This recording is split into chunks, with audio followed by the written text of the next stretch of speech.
आज हम डिस्कस करने चल रहे हैं फिजिकल फीचर्स ऑफ अफ्रीका। इसमें क्या क्या चीज़ें हैं वो देख लीजिए।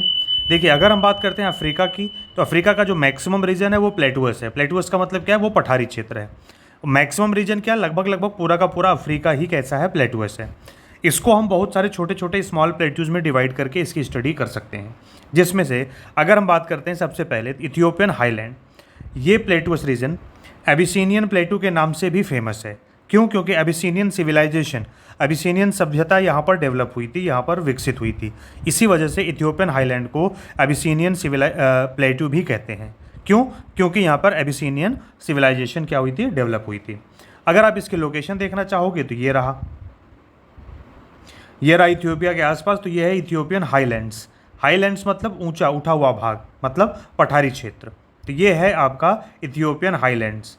एकदम लोकेशन अच्छे से ध्यान कर लो, याद कर लो कहाँ पर है। तो कभी भी अगर आपसे ये पूछा जाए इथियोपियन हाईलैंड्स, तो इमीडिएटली याद आना चाहिए अफ्रीका का पूर्वी क्षेत्र।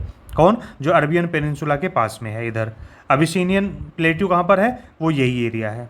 ठीक है। इसकी खास बात क्या है? इथियोपियन हाईलैंड्स में ही यहीं पर पाया गया था मनुष्य का, मानव का सबसे पुराना ओल्डेस्ट मैन्स स्केलेटन जो पाया गया था। वो कहाँ पाया गया था? यहीं पर पाया गया था। सबसे पुराना मानव कंकाल कहाँ पाया गया था? यहीं इथियोपियन हाईलैंड्स या अबिसिनियन प्लेट्यू में। दूसरी चीज़ ये, अगर आपसे पूछा जाए कि कॉफ़ी का बर्थ प्लेस, मतलब जहाँ से कॉफ़ी शुरू हुई पैदा होना, जहाँ से कॉफ़ी फर्स्ट टाइम पैदावार जहाँ से स्टार्ट हुई, वो कौन सी जगह है? तो वो जगह भी कौन सी है? यही इथियोपियन हाईलैंड्स है। आगे बात समझ में? तो यही चीज़ है। Oldest human skeleton is found in on this highlands. The birth place of coffee is Ethiopian highland. Tajalon plateau. This is a dome-shaped plateau. That is why centrifugal radial drainage pattern found on this plateau. Dome shaped plateau का मतलब क्या हुआ? गुंबदाकार होगा। अगर ये गुंबदाकार plateau होगा तो यहाँ से क्या होगा कि नदियाँ यहाँ से बाहर की ओर इस तरीके से प्रवाहित हो रही होंगी। इसी वजह से इसको क्या कह दिया गया कि यहाँ पर सेंट्रीफ्यूगल रेडियल ड्रेनेज पैटर्न है। दो वर्ड यूज होते हैं, सेंट्रीफ्यूगल और सेंट्रीपेटल। दोनों का मतलब क्या है वो समझ लो। उससे पहले आप ये देख लो कि फोटाजुलान प्लेट्यू कहाँ पर है? ये रहा पश्चिमी भाग में। इथियोपियन हाईलैंड्स कहाँ पर है? पूर्वी भाग में। क्लियर? तो ये समझ में आ गया कि इनकी लोकेशन कहाँ पर है। अब अगर आप यहीं पर आप देख रहे हो तो ये आपको दिख रही है कि नदियाँ इस क्षेत्र से क्या है? बाहर की ओर प्रवाहित हो रही हैं। ये बाहर के निकल के जा रही हैं। ठीक है। इसी वजह से इसको क्या कह दिया गया कि यहाँ पर कैसा है? यहाँ पर सेंट्रीफ्यूगल रेडियल ड्रेनेज पैटर्न है। ठीक है। किसका? नदियों का। अब ये होता क्या है? देखो, दो चीज़ें होती हैं। एक तो हमने आपको बताया क्या? सेंट्रीफ्यूगल। दूसरा होता है सेंट्रीपेटल। दोनों में डिफरेंस क्या होता है? दोनों कंडीशन में सेंट्रीफ्यूगल में सेंटर जो है आपका अपलिफ्ट होता है, उठा हुआ होता है। और सेंट्रीपेटल में क्या होता है? सेंट्रल पोजीशन जो केंद्र है आपका वो डिप्रेशन में होता है, धंसा हुआ होता है। इसको हम कहते हैं रेडियली आउटवर्ड, इसको कहते हैं रेडियली इनवर्ड। क्लियर? जब ये बीच का भाग उठा होगा तो यहाँ से कोई भी चीज़ बाहर की तरफ निकल करके जाएगी, ऐसे बाहर की तरफ निकल के जा रही है। और जहाँ पर सेंट्रल डिप्रेशन होगा, धंसा हुआ भाग होगा, बाहर से चीज़ें यहाँ पर अंदर आएंगी। तो जहाँ पर इनलैंड ड्रेनेज बेसिन होता है वहाँ पर होता है क्या? सेंट्रल डिप्रेशन, यानी कि रेडियली इनवर्ड, बाहर से पानी प्रवाहित होकर के अंदर आता है। जहाँ पर ये डोम शेप्ड प्लेट्यू होता है, जैसे फोटाजुलान प्लेट्यू है, केंद्र का भाग ऊपर की तरफ उठा हुआ और यहाँ से नदियाँ बह करके प्रवाहित होकर के कहाँ जा रही हैं? बाहर को जा रही हैं। तो नॉर्मली ये वाला एरिया क्या होता है? सामान्य क्षेत्र से लोअर प्लेस होता है, नीचे होता है। और ये वाला क्षेत्र क्या होता है? ये एरिया कैसा होता है? नॉर्मली सामान्य प्लेन से, नॉर्मल लैंड से ऊपर होता है, अप होता है। इस वजह से क्या है? Central uplift. और ये क्या है? Central depression. अब इसके बाद जो आता है वो आता है होगार एंड तिबेस्ती। होगार एंड तिबेस्ती जो प्लेटुअस रीजन है, ये है सहारा मरुस्थलीय क्षेत्र में। ये जो सहारा डेजर्ट है यहीं पर आपको दिखेगा। ये है होगार और ये हो गया तिबेस्ती। ये प्लेटुअस रीजन है। दो पठारी क्षेत्र हैं जो सहारा मरुस्थल वाले एरिया में हैं। होगार एंड तिबेस्ती के बाद फिर आता है कटिंगा। पहले तो ये देख लीजिए, होगार एंड तिबेस्ती क्या है? Plateaus region situated in Sahara desert. फिर आता है आपका कटंगा प्लेटू, यानी कटंगा का पठार। ये जो प्लेटुअस रीजन है ये फेमस है किसके लिए? कॉपर के प्रोडक्शन के लिए। पूरे विश्व में तांबे के उत्पादन के लिए प्रसिद्ध है। इसी वजह से जाम्बिया जो है वो एक गुड कॉपर प्रोड्यूसिंग कंट्री है। मतलब यहाँ पर अच्छी खासी मात्रा में क्या होता है?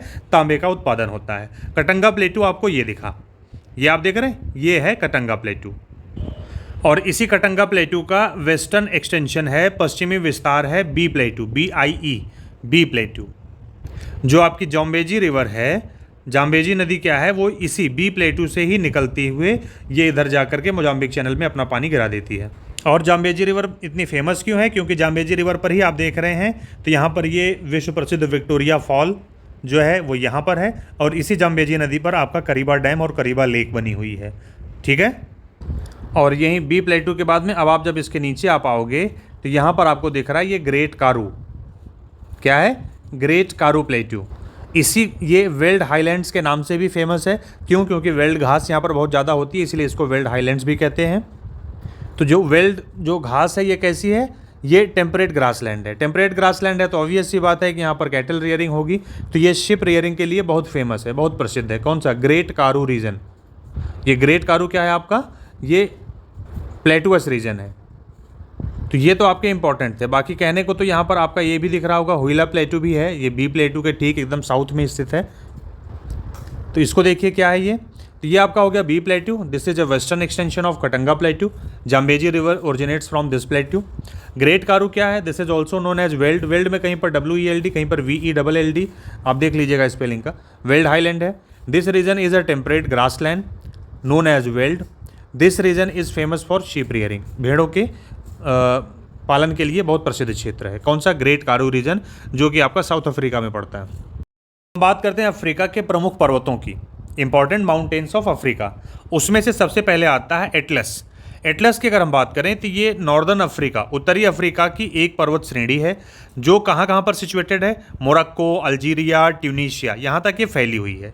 इस श्रृंखला की अगर हम बात करें तो हिमालय की तरह ही ये भी एक न्यू फोल्डेड माउंटेन है, नवीन मोड़दार पर्वत है, और इसकी भी कई सारी रेंजेस हैं। जैसे क्या था, आउटर हिमालय था, मिडिल हिमालय था, इनर हिमालय था। उसी तरीके से ये भी क्या है कि लगभग 5 श्रेणियों में विभाजित है जो एक दूसरे के समानांतर हैं। अगर हम इनकी बात करें, आप इसमें देख रहे होगे एंटी एटलस, हाई एटलस, या इसी को क्या कहते हैं, ग्रेट एटलस, और फिर इसके बाद आपको दिख रहा होगा मिडिल एटलस, ये है आपका सहारा एटलस, और है आपका मैरीटाइम एटलस।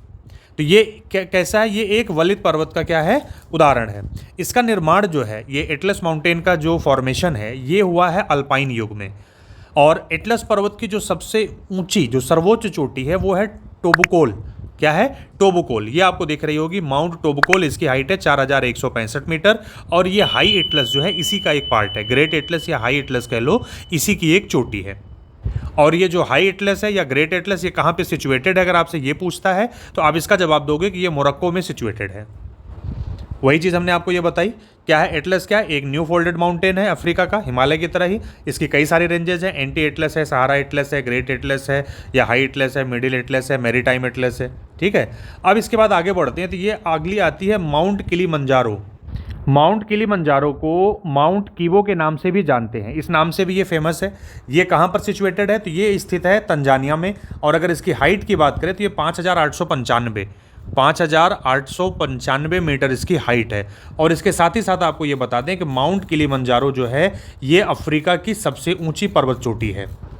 माउंट किलिमंजारो आपका क्या है, ये एक वोल्केनिक माउंटेन भी है, यानी कि क्या कहते हैं इसको, यह एक अवशिष्ट ज्वालामुखी पर्वत है। माउंट किलिमंजारो अपनी हाइट की वजह से क्या होता है कि इसकी जो चोटी है, इसका जो टॉप पॉइंट है, जो टिप है, वो क्या है, पूरे वर्ष भर बर्फ से ढकी रहती है।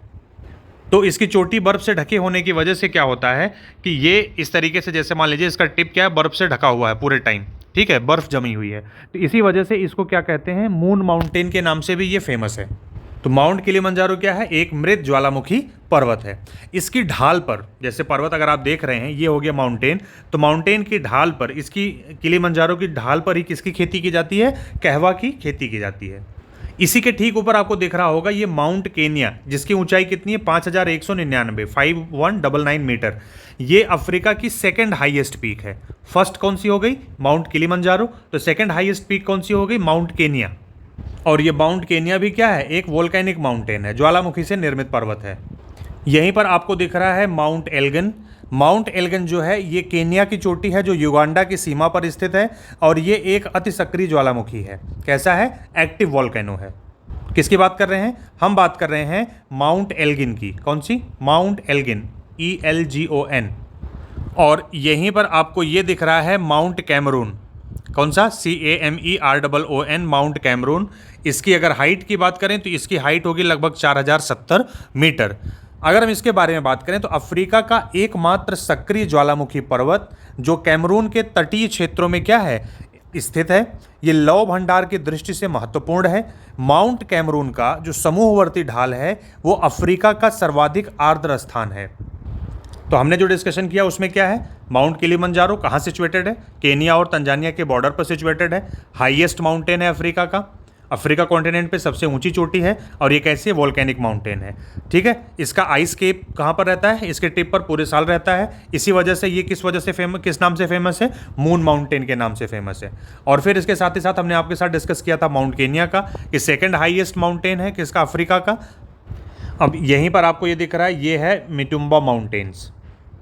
ये मिटुम्बा कहाँ पर सिचुएटेड है, तो ये सिचुएटेड है जायरे में।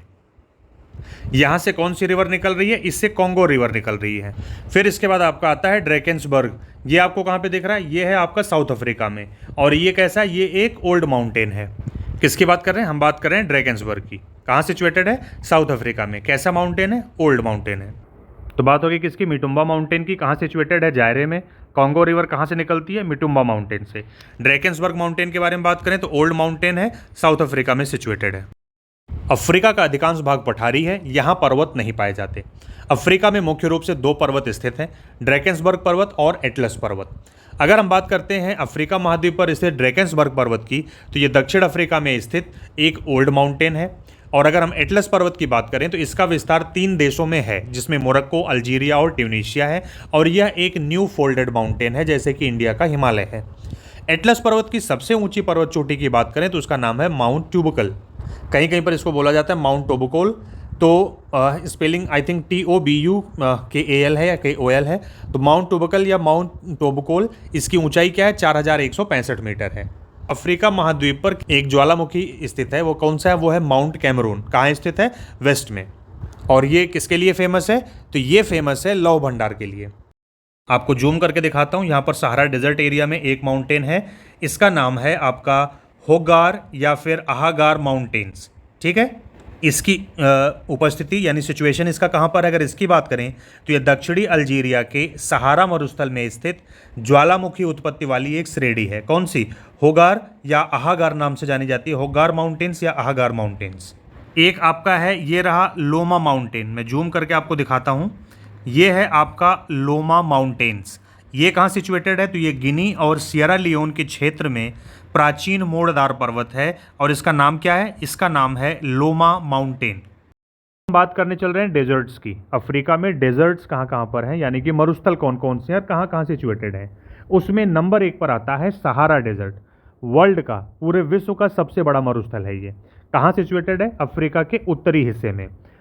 2 वर्ड आप सुनते हैं, एक है अर्ग, कौन सा, अर्ग, और दूसरा आप सुनते हैं हमदा या हम्मादा। क्या सुनते हैं, हमदा या हम्मादा। तो जो हम्मादा डेजर्ट्स है वो क्या है, अर्ग क्या है, तो अर्ग जो है ये सहारा का रेतीला क्षेत्र है। मतलब इस सहारा मरुस्थल का वो एरिया जहाँ पर रेत पाई जाती है उसको हम कहते हैं अर्ग मरुस्थल। और जहाँ पर पथरीली भूमि पाई जाती है यानी कि स्टोनी डेजर्ट जिसको हम कहते हैं, वो है आपका हम्मादा डेजर्ट या हमदा डेजर्ट। अब यहीं पर आपको ये एक दिख रहा है साहिल क्षेत्र। क्या है, साहिल, या इसी को क्या कहते हैं, साहिल कहते हैं, साहिल। ठीक है, ये क्या है, तो ये एक अर्ध शुष्क पट्टी है, किसकी, सहारा के दक्षिणी सीमा पर स्थित है। पश्चिम में अगर आप देखोगे तो ये सेनेगल से लेकर के, कहाँ से, केपवई सेनेगल से लेकर के ये इधर सूडान तक ये फैली हुई है। इसको हम क्या कहते हैं, साहिल मरुभूमि या साहिल मरुस्थल कहते हैं। इसके बाद आपको ये दिख रहा होगा, ये है Libyan desert. Libyan desert actual में है क्या, ये सहारा मरुस्थल का पूर्वी विस्तार है। ईस्टर्न एक्सटेंशन किसका है, सहारा का। फिर आपको यहीं पर ये दिख रहा है नूबियन डेजर्ट। कौन सा है, नूबियन डेजर्ट। ये नील नदी और रेड सी के बीच का एरिया है, जो ये मरुस्थलीय क्षेत्र है उसको हम नूबियन डेजर्ट या नूबियन मरुस्थल के नाम से जानते हैं। ये सूडान के पूर्वी हिस्से में क्या है, सिचुएटेड है। तो यही चीज़ें हमने आपके साथ डिस्कस करी। क्या, सहारा डेजर्ट वर्ल्ड का लार्जेस्ट डेजर्ट है। लिबियन एक्चुअली ईस्टर्न एक्सटेंशन है किसका, सहारा का। फिर आपका आता है नूबियन, ये किसके किसके बीच में, नील नदी और रेड सी के बीच में सिचुएटेड है। अब हम आगे बढ़ते हैं। अब इसके बाद हमको 2 और डेजर्ट देखने को मिलते हैं। पहला तो है नामिब डेजर्ट, ये आपको दिख रहा है, ये कहाँ सिचुएटेड है? तो ये western part of Namibia, Namibia के पश्चिमी हिस्से में ये स्थित है। अगर इसके विस्तार की हम बात करें तो ये नामीबिया से दक्षिण अफ्रीका तक ये फैला हुआ है। कहाँ पर? वेस्टर्न कोस्ट पर। ये कैसा है? एक गर्म और शुष्क मरुस्थल है। यहाँ पर दो जनजातियाँ पाई जाती हैं। कौन कौन सी? एक जनजाति का नाम है खोई और दूसरे का नाम है बुशमैन। ये जनजातियाँ यहाँ पर क्या करती हैं? निवास करती हैं।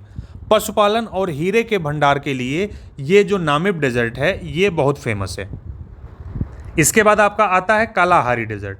कालाहारी डेजर्ट जो है आपका, ये कहाँ सिचुएटेड है? तो ये boundary region of Namibia and Botswana, Botswana और नामीबिया के कहाँ पर? सीमा पर ये स्थित है। अगर इसके बारे में हम आपसे बात करें तो ये अर्ध शुष्क क्षेत्र है जो कि नामिब डेजर्ट के किधर है? ईस्टर्न यानी पूर्वी क्षेत्र में स्थित है। और ये किसके लिए फेमस है? तो ये फेमस है अफ्रीका के सबसे पुराने जो निवासी हैं, कालाहारी बुशमैन। कौन सा? Kalahari bushman. बुशमैन जो हमने बताया इसकी जो प्रजाति है उसमें एक प्रजाति है कालाहारी बुशमैन। वो कहाँ पर सिचुएटेड हैं, कहाँ पर पाए जाते थे? तो ये इसी कालाहारी डेजर्ट में पाए जाते थे, कालाहारी बुशमैन। ये हमने आपको बताया कि नामिब डेजर्ट कहाँ सिचुएटेड है? Western part of Namibia. और कालाहारी कहाँ सिचुएटेड है? Boundary region of Namibia and Botswana. Africa के दक्षिण में कालाहारी मरुस्थल स्थित है। कालाहारी मरुस्थल अफ्रीका महाद्वीप में मुख्य रूप से 3 देशों नामीबिया, बोत्सवाना और दक्षिण अफ्रीका में विस्तृत है। तो ये थे अफ्रीका के कुछ इंपॉर्टेंट फिजिकल फीचर्स जिसमें हमने आपके साथ क्या क्या डिस्कशन किया। एक तो हो गया आपका प्लेट्यू यानी कि पठार, दूसरा आपका हो गया क्या? माउंटेन्स, और तीसरा आपका क्या हो गया? डेजर्ट्स। ठीक है, ये मेन रूप से 3 फिजिकल फीचर्स के बारे में हमने आपके साथ डिस्कस किया। कौन कौन से इंपॉर्टेंट प्लेट्यूज हैं, कहाँ सिचुएटेड हैं? इंपॉर्टेंट माउंटेन्स कौन कौन से हैं, कहाँ सिचुएटेड हैं? डेजर्ट्स कौन कौन से हैं और कहाँ सिचुएटेड हैं और किस लिए फेमस हैं?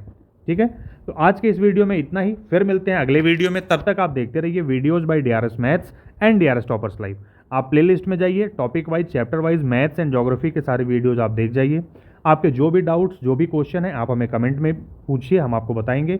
वीडियो पसंद आता है तो इसे लाइक करके अपने दोस्तों के साथ शेयर जरूर करिएगा। और अगर चैनल को सब्सक्राइब अभी तक नहीं किया है तो इसे सब्सक्राइब कर लीजिए और बेल आइकन को प्रेस कर लीजिए, जिससे हर आने वाले लेटेस्ट वीडियो के अपडेट सबसे पहले आपको मिले। बहुत बहुत धन्यवाद इस वीडियो को देखने के लिए। मिलते हैं अगले वीडियो में।